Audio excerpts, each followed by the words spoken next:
How's it going, everyone? In this Bellwright tips video, I'm going to go through all you need to know for a clear and efficient start to the game. Let's start with probably the most important thing in the game, your base. The game guides you to placing down your personal tent and some basic structures. You want to place your tent close by to the starting village. You'll be doing a lot of running back and forth to complete quests, so save some time by having your base close by.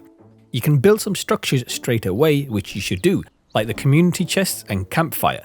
You do get a personal chest in your own tent, but items in that chest don't stack, so it fills up pretty quickly. But the items placed in the personal chests are private and can't be accessed by the camp members. Community chests are shared and can stack items for a total of 50. Some bigger and heavier items like logs will take up more space. The campfire is used for cooking food by placing them on the sticks and adding wood to the fire. There is no hunger or thirst mechanic in the game. Instead, the food provides long-term buffs to your health and stamina. The better the food, the stronger and longer lasting the buff will be. Stamina runs out very quickly in this game, so it's a good idea to eat on a regular basis, especially before fights. The two other important structures of the base are the workbench and research table. Aside from the blueprints you're given at the start, every other weapon or structure will need to be researched before being able to create them. In the menu of the research table, you'll see all the recipes you can research, what resources they require, how long it will take, and a storage box where you can deposit resources. This storage box acts as a community chest, so you can put anything in it. Once the research is done and you have the required resources, you can go to the workbench to craft the items. In the workbench there are two dots. The middle one is used to craft everything yourself, which I wouldn't recommend as you have to stay in the screen while the item is being crafted. It's boring and time consuming. I only use it if I quickly need to make one item. The dot on the edge is to queue items for your workers to craft. They'll first use the resources from the chests, and if you're missing something, they will gather it automatically if it's nearby your base.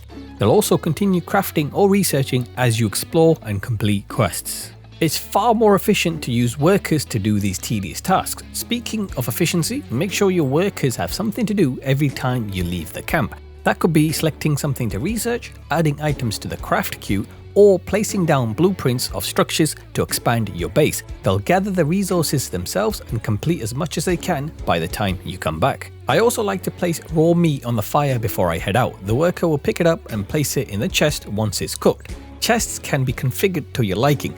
If you only want food in a certain chest, you can disable the rest of the items and the workers will only put food in. You can even take it a step further by expanding the category and choosing exactly what items you want inside the chest. Speaking of storage, you can research and build a stockpile structure, which allows you to store 400 resources. Not only that, it also has a delivery function. Eventually, you'll have different camps around the map, close to resources that are too far from your main camp. With the stockpile, you can set up deliveries. For example, if you're wanting ore, build a camp and stockpile near ore deposits and select that camp to deliver their ore to the main camp, and a worker will deliver it. The structures you build also have their own local storage, so remember to use it. For example, the Weaver Loom can hold 125 items. I drop off all my plants here as they get used a lot in weaving. If the plants are needed for the workbench, the workers will automatically take what's required from the loom. When placing gathering structures like the logging or mining camp, you'll want to place them near the resource they're designed for. I placed my mining camp near copper ore. When you're placing the structure, keep a gap because sometimes it can make the resource disappear. Regarding the distance from the camp, you can place structures pretty far, but I'm not sure exactly how it works. The map is split into regions. It's possible your workers will travel anywhere inside the region where you placed the camp. But that's just a guess right now. If you know more about it, let me know in the comments below. Now let's talk about your followers and how to manage them. A follower can be set as a worker who works at the village, a guard who automatically patrols the area around the settlement, which reduces the chances of being raided, or they can be set as a companion who travels with you. You can change their assignment at any time, either by talking to them or selecting them on the map if they are far away from you. Make sure you are using your followers as much as possible. Crafting, gathering, and even combat should all be done with the help of followers. They will make life a lot easier, especially in combat. When you're attacking enemies or getting raided, you can be easily defeated by being outnumbered. So always bring a follower to even the playing field. Followers all have different strengths and weaknesses. Check the stats before hiring cause it's expensive and you want people that suit your needs. Avoid the beggars as they literally have zero skills. Once hired, you should assign your followers jobs that suit their abilities. If they have good combat abilities, they should be guards. Some may prefer swords, some prefer to be archers, so equip them accordingly. If combat isn't their thing, they can be workers. But workers also specialize in different areas. For example, one might have high stats in researching, so you want that guy to be the one that does the research, not the crafting. This is done by setting job priorities. Interact with a follower and set whatever job you want them to prioritize as one. Then that person will always do the job you selected for them first. This is important as the higher the skill, the faster they'll do the job.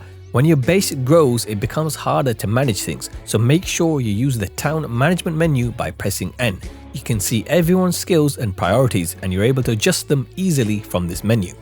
You can also set priorities for what gets done at the base. Go to a structure like the workbench, or again you can use the town management menu and assign a priority if you want to. 5 is the average that is assigned to everything. If you want to prioritize crafting over everything else, set it to priority 1. And the workers will focus on crafting before other jobs. One last advice about followers, you are in charge of their equipment. The food they'll eat by themselves, but make sure they're equipped with adequate tools, weapons and armor to do their jobs. Now let's go over some general tips that will make your life easier. You'll be running around a lot in this game. You don't have much base stamina and it takes a while to regenerate, so make sure you're eating food for more stamina and faster regen. You can also fast travel by building signs and placing them around the map. Keep in mind your companions won't be able to fast travel with you, and you won't be able to fast travel to signs that have enemies near them. So place the signs in peaceful areas away from wolf or bandit spawns. Signs don't cost much resources, but they do cost 150 renown. So don't just spam them at the start, as you need that renown in order to recruit followers. Renown is separate from the village relationship. It's more like a currency that's given for doing certain things in the game, like killing bandits or completing quests, and you'll use it up when hiring followers. The better skills the person has, the more renown they'll cost. If you're finding it difficult to navigate around, you can select where you want to go and turn on the waypoint from the map. Then it will show you the icon's direction in your minimap. If you're struggling to find items and resources, you can use the codex and tech tree to gather some clues. For example, I was looking for rope after it was requested by a villager, and in the codex it says rope can be found or crafted by a weaver, so I built a weaver loom and crafted it.